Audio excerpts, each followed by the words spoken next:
دولت نہ ملے تو چینل پر تھوک دینا۔ صرف جمعہ کے دن جو شخص یہ صورت پڑھتا ہے 700 ارب رب سے مانگو گے تو وہ بھی اللہ تعالیٰ دے گا انشاءاللہ۔ بسم اللہ الرحمن الرحیم۔ محترم ناظرین، آج کے وظیفے کی یہ تسبیح بہت اہم ہے۔ یہ اللہ تعالیٰ کی بے حد لاڈلی تسبیح ہے اور انتہائی آسان ذکر ہے کہ جسے نہ صرف بڑے بلکہ چھوٹے بچے بھی کر سکتے ہیں۔ ایسی خیر و برکت والی تسبیح ہے کہ اس کو پڑھنے سے ہر پریشانی، ہر مصیبت، ہر دکھ، ہر تکلیف دور ہو جاتی ہے اور انسان کی ہر حاجت اللہ کے فضل و کرم سے پوری ہو جاتی ہے۔ اس کا ذکر قرآن پاک میں بھی ہے اور بے شمار احادیث میں بھی اس تسبیح کا ذکر موجود ہے۔ جمعہ کے دن میں کسی بھی وقت اس تسبیح کو پڑھ سکتے ہیں، یعنی اس کے لیے کوئی خاص وقت مقرر نہیں۔ یہ اللہ کی لاڈلی تسبیح ہے اور اس کو پڑھنے والا بھی اللہ کا لاڈلا بن جاتا ہے۔ ناظرین اکرام، شفاق احمد رحمۃ اللہ علیہ ایک بہت بڑے ادیب اور مفکر گزرے ہیں۔ وہ کہتے ہیں کہ کبھی بھی کسی انسان کی طرف سے اپنی ناقدری پر ناک اڑانا، کیونکہ قدر و قیمت کا تعین ہمیشہ وقت کرتا ہے اور درجات اوپر متعین ہوتے ہیں۔ اگر انسانی رویوں میں الجھو گے تو زندگی بھر الجھ کر رہ جاؤ گے۔ بس ہمیشہ عیب اور عیب کے جاننے والے کے ساتھ اپنے معاملے سلجھائے رکھو، ساری الجھنے اور مسائل دور ہو جائیں گے۔ ہمیشہ اللہ رب العزت پر توکل رکھیں، اسی پر ایمان رکھیں، انشاءاللہ آپ کے سارے مسائل حل ہو جائیں گے۔ ناظرین، امام غزالی رحمۃ اللہ علیہ کے پاس ایک شخص آیا اور کہنے لگا کہ مجھے فلاں مسئلہ ہے اور میں بے حد پریشان ہوں۔ امام غزالی رحمۃ اللہ علیہ نے کہا کہ استغفار کیا کرو۔ کچھ دیر بعد ایک اور شخص حاضر ہوا اور اپنا کوئی مسئلہ بیان کیا تو آپ نے کہا استغفار کیا کرو۔ پھر ایک تیسرا شخص حاضر ہوا اور پریشانی اور مصیبت کا حل دریافت کیا تو آپ نے اسے بھی کہا کہ استغفار کیا کرو۔ قریب بیٹھا ایک دوست جو یہ سب دیکھ رہا تھا کافی حیران ہوا اور کہنے لگا کہ حضرت، آپ کے پاس جو بھی اپنا مسئلہ لے کر آتا ہے آپ اسے ایک ہی عمل بتاتے ہیں کہ استغفار کیا کرو، حالانکہ ان تینوں کے مسئلے الگ الگ نوعیت کے تھے۔ تو امام غزالی رحمۃ اللہ علیہ نے فرمایا کہ کیا تو نے سورہ نوح نہیں پڑھی؟ حضرت نوح اپنی قوم کو کیا فرما رہے ہیں کہ اے لوگو استغفار کرو، اللہ اولاد دے گا، استغفار کرو، اللہ مال دے گا، اللہ تبارک و تعالیٰ رزق دے گا اور کھیت دے گا، باغات دے گا، بارش برسائے گا۔ لہٰذا ہر مسئلے کا حل تو استغفار ہے۔ لہٰذا اس لیے میں نے سب کو استغفار کرنے کا مشورہ دیا ہے۔ اللہ والو، استغفار کرنا دراصل اللہ رب العزت کے ساتھ اپنے معاملات کو درست کرنا ہے، اور پھر جب اللہ کے ساتھ بندے کا معاملہ درست ہو جائے تو ہر مسئلہ خود بخود حل ہونے لگتا ہے۔ استغفار گناہوں کی بخشش کا ذریعہ ہے۔ اللہ تعالیٰ کا ارشاد ہے، جو شخص برائی کرے یا اپنی جان پر ظلم کرے پھر اللہ سے استغفار کرے تو وہ اللہ کو بخشنے والا، مہربانی کرنے والا پائے گا۔ استغفار گناہوں کے مٹانے اور درجات کی بلندی کا ذریعہ ہے۔ رسول اللہ نے فرمایا، اللہ تعالیٰ جب جنت میں نیک بندے کے درجے کو بلند فرمائے گا تو بندہ عرض کرے گا، پروردگار یہ مرتبہ مجھے کیسے ملا؟ اللہ تعالیٰ فرمائے گا، تیرے لیے تمہارے بچوں کے استغفار کے سبب۔ استغفار ہر طرح کی طاقت و قوت کی زیادتی کا ذریعہ ہے۔ ارشاد باری تعالیٰ ہے، اے میری قوم کے لوگو، تم اپنے پالنے والے سے اپنی تقصیروں کی معافی طلب کرو اور اس کی جناب میں توبہ کرو تاکہ وہ برسنے والے بادل تم پر بھیج دے اور تمہاری طاقت پر اور طاقت و قوت بڑھا دے اور تم جرم کرتے ہوئے روح گردانی نہ کرو۔ استغفار بندے کے دنیاوی آخروی عذاب سے بچاؤ کا ذریعہ ہے۔ ارشاد باری تعالیٰ ہے، اور اللہ تعالیٰ ایسا نہ کرے گا کہ ان میں آپ کے ہوتے ہوئے ان کو عذاب دے، اور اللہ ان کو عذاب نہ دے گا اس حالت میں کہ وہ استغفار بھی کرتے ہوں۔ نبی کریم صلی اللہ علیہ وسلم نے ارشاد فرمایا، بندہ عذاب الہی سے محفوظ رہتا ہے جب تک وہ استغفار کرتا رہتا ہے۔ استغفار نزول رحمت کا سبب ہے۔ ارشاد باری تعالیٰ ہے، آپ نے فرمایا، اے میری قوم کے لوگو، تم نیکی سے پہلے برائی کی جلدی کیوں مچا رہے ہو؟ تم اللہ تعالیٰ سے استغفار کیوں نہیں کرتے تاکہ تم پر رحم کیا جائے؟ استغفار دلوں کی صفائی کا ذریعہ ہے۔ نبی اکرم صلی اللہ علیہ وسلم نے ارشاد فرمایا کہ مومن بندہ جب گناہ کرتا ہے تو اس کے دل پر ایک سیاہ نقطہ پڑ جاتا ہے، اگر وہ گناہ چھوڑ کر توبہ و استغفار کر لیتا ہے تو اس کا دل صاف ہو جاتا ہے، اور اگر گناہ پر گناہ کیے جاتا ہے تو وہ سیاہی بڑھتی جاتی ہے یہاں تک کہ اس کے پورے دل پر چھا جاتی ہے۔ یہی وہ رین ہے جس کا ذکر قرآن مجید میں موجود ہے۔ استغفار قربت الہی کا سبب ہے۔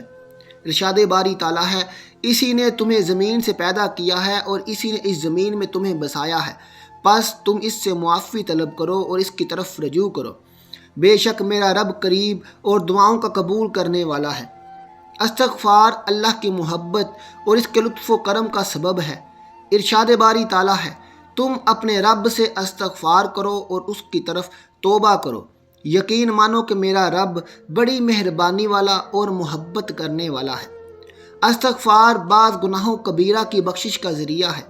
نبی اکرم صلی اللہ علیہ وسلم نے ارشاد فرمایا کہ جس نے کہا استغفر اللہ الذی لا الہ الا هو الحی القیوم واتوب الیہ، تو اللہ تعالیٰ اس کے گناہوں کو معاف فرما دے گا اگرچہ وہ میدان جنگ سے بھاگا ہو۔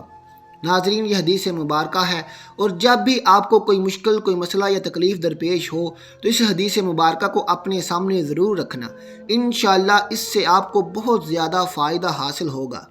ناظرین، جان لیجئے کہ عمر بن عاص نہایت برگزیدہ صحابی گزرے ہیں۔ حضرت عمر کے دور میں مصر کے گورنر رہے ہیں، تو کسی صحابی نے عمر بن عاص سے کہا کہ میں نے نبی کریم صلی اللہ علیہ وسلم سے یہ سنا تھا کہ قیامت کے نزدیک رومی غلبہ پا جائیں گے، اور آج کے حالات بالکل ایسے ہی ہیں۔ رومی یعنی عیسائی لوگ آج کل کافی غلبہ پا چکے ہیں۔ تو عمر بن عاص مسکرائے اور کہنے لگے کہ مجھے اس بات کی سمجھ ہے کہ یہ کیوں غلبہ پا جائیں گے۔ وہ صحابی بہت حیران ہوا اور کہنے لگا کہ آپ کو کیسے معلوم ہے کہ وہ کیسے غلبہ پا جائیں گے؟ عمر بن عاص نے کہا کہ میں نے ان لوگوں پر حکومت کی ہے، اور میں آپ کو ان کی 5 باتیں بتاتا ہوں، یعنی میں آپ کو ان کے 5 خصوصیات بتاتا ہوں کہ جن کے سبب یہ لوگ غلبہ پا جائیں گے۔ ان کی پہلی خوبی یہ ہے کہ جب بھی ان پر کوئی مشکل آتی ہے تو ایک دفعہ گھبراتے تو ضرور ہیں، لیکن اپنا محاسبہ کر لیتے ہیں کہ وہ مشکل کیوں آئی ہے۔ قسمت کو کوستے نہیں رہتے کہ ہائے میں مر گیا، ہائے میں لٹ گیا، میری قسمت برباد ہوگی۔ نہیں، یہ گھبرائے ضرور تھے، لیکن پھر سوچتے ہیں کہ یہ مصیبت کیوں آئی تھی، کیا یہ میرے کسی رویے کی وجہ سے تھی، اور کہیں مجھ سے کوئی خطا تو سرزد نہیں ہوئی۔ لہذا جب بھی ان پر کوئی مصیبت نازل ہوتی ہے تو سب سے پہلے اپنے بارے میں سوچتے ہیں کہ کہیں مجھ سے کوئی غلطی تو سرزد نہیں ہوئی، یعنی سب سے پہلے اپنے آپ پر انگلی ہونی چاہیے، پھر کسی دوسرے کی جانب، اور یہ باور کر لینا چاہیے کہ کہیں میں نے کسی غلط آدمی کو اپنا دوست تو نہیں بنا لیا تھا، یا میں نے کوئی غلط عادت تو نہیں اپنا لی تھی، یا میں نے زندگی میں اپنا راز کسی غلط آدمی کو تو نہیں دے دیا تھا، وغیرہ وغیرہ۔ لہذا رومن یعنی عیسائی سب سے پہلے اس مشکل کے بارے میں یہ سوچتے ہیں کہ یہ مشکل آئی کیوں ہے۔ ناظرین، صحیح مسلم کی حدیث بیان کر رہے ہیں کہ رومن کی دوسری خوبی یہ ہے کہ جب بھی ان پر کوئی آفت، کوئی مصیبت نازل ہوتی ہے یا کوئی ٹھوکر پڑتی ہے تو ان کی تبدیل کرنے کی صلاحیت بہت بہتر ہے، یعنی وہ برے حالات میں پھنسنے کے بعد فوراً اپنے آپ کو بحال کر لیتے ہیں۔ اس کی مثال یوں سمجھ لیجئے کہ ایک بندہ انٹرویو میں فیل ہو جاتا ہے تو بجائے اپنی قسمت پر ماتم کرنے یا دوسروں کے ساتھ گلہ شکوہ کرنے کے، وہ اپنی کمی و کوتاہی کو دور کرنے کی کوشش کرے تاکہ اگلی بار وہ اپنے اس انٹرویو میں کامیاب ہو سکے، اور اس کو بحال کرنا کہتے ہیں۔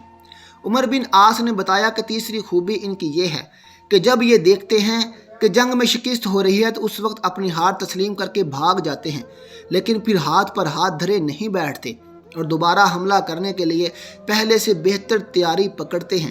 یہ بھی ایک عقل مندی اور دانائی ہوتی ہے، جیسا کہ سلطان صلاح الدین ایوبی بھی ایک بار میدان جنگ سے جنگ کیے بغیر واپس پلٹ آئے تھے، اور پھر جب ان سے پوچھا گیا تو انہوں نے بتایا کہ میں نے حالات کا جائزہ لیا تھا اور حالات بالکل ہماری فوج کے خلاف تھے، اور پھر عیسائی بادشاہ نے ہمیں یہ آفر بھی دی تھی کہ اگر پلٹ جاؤ گے تو بچ جاؤ گے، ورنہ سب کے سب مارے جاؤ گے۔ لہذا میں نے مناسب سمجھا کہ اپنی فوج کو بے وقوفوں کی طرح مروانے سے بہتر ہے کہ ہم دوبارہ اچھی تیاری کے ساتھ حملہ آور ہوں، اور یہی عقل مندی بھی ہے۔ لہذا عمر بن عاص نے اس وقت کے رومیوں کی یہ ایک خوبی بیان فرمائی ہے کہ ایسا نہیں ہوتا کہ یہ میدان چھوڑ کے بھاگ جائیں اور پھر واپس نہ آئیں، بلکہ یہ دوبارہ نئے سرے سے تیاری کر کے واپس آ جاتے ہیں۔ چوتھی خوبی ان کی یہ ہے کہ وہ لوگ صدقہ خیرات والے کام بہت زیادہ کرتے ہیں، یعنی دوسروں کے کام آنے والے اعمال بہت زیادہ کرتے ہیں۔ اور پھر فرمایا کہ ان کی 5ویں خوبی یہ ہے کہ یہ لوگ ناانصافی برداشت نہیں کرتے۔ اللہ والو، عمر بن عاص نے 5 خوبیاں یہ بتائیں کہ یہ لوگ مشکل کے وقت سب سے پہلے اپنا محاسبہ کرتے ہیں۔ دوسری بات کہ مشکل وقت نکلنے کے لیے نہایت ہی تیز رفتاری سے کوشش کرتے ہیں۔ تیسری بات یہ کہ جب جنگ سے بھاگتے ہیں تو واپس پھر پلٹ کر آتے ہیں اور پہلے سے بہتر تیاری کے ساتھ آتے ہیں۔ یہ آپس میں ایک دوسرے کے انتہائی خیر خواہ ہیں، ایک دوسرے کی ہر ممکن حد تک مدد کرتے ہیں۔ اور 5ویں خوبی یہ ہے کہ ناانصافی برداشت نہیں کرتے۔ دراصل عمر بن عاص نے یہ ہم مسلمانوں کو تعلیم دی تھی کہ اپنے اندر یہ 5 خوبیاں پیدا کر لینے والا کبھی بھی زندگی میں مایوس اور پریشان نہیں رہتا اور اپنے مشکل سے مشکل حالات سے جلد باہر نکل آتا ہے۔ لہٰذا ان سب خوبیوں کے ساتھ ہی ہر شخص ہر وقت اللہ رب العزت سے توبہ و استغفار کرتا رہتا ہے تو یقیناً اللہ پاک کی مدد اس کے ہر حال میں شامل ہو جاتی ہے اور یوں وہ اللہ سبحانہ و تعالیٰ کا لاڈلا بن جاتا ہے۔ ناظرین کرام، اب آپ کو بتاتے ہیں کہ یہ عظیم الشان تسبیح کون سی ہے پھر اس کو پڑھنے والا اللہ تبارک و تعالیٰ کا لاڈلا بن جاتا ہے۔ وہ تسبیح ہے استغفر اللہ، یعنی یا اللہ مجھے گناہ گار کو بخش دے۔ یہ جملہ اللہ تبارک و تعالیٰ کو بے حد پسند ہے جب کوئی بندہ انکساری سے یہ اعتراف کرتا ہے، اپنے گناہوں کا، اور اللہ تعالیٰ سے بخشش طلب کرتا ہے تو اللہ تبارک و تعالیٰ بے حد خوش ہوتے ہیں۔ اللہ تعالیٰ ایسے شخص کے لیے اپنی رحمت کے دروازے کھول دیتے ہیں، پھر اس کو عطا فرماتے ہیں کہ جو اس کے وہم و گمان سے بھی بڑھ کر ہوتا ہے۔